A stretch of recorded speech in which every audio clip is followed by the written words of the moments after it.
Nasaha kwa wale wanaosherehekea mwaka mpya wa Kiislamu.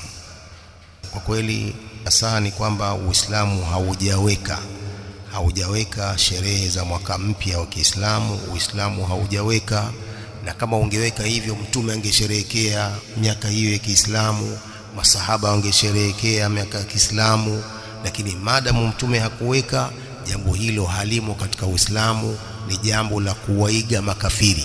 Makafiri wanasherehekea New Year, kwa hiyo baadhi ya wazushi nao wameona nao waweke New Year ya Kiislamu, lakini hakuna katika Uislamu sherehe za mwaka mpya kabisa.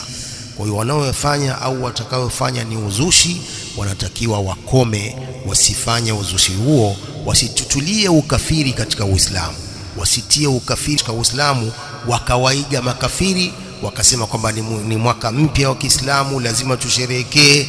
Mbona mtume hajaleta jambo hilo? Mnaleta nyinyi wazushi.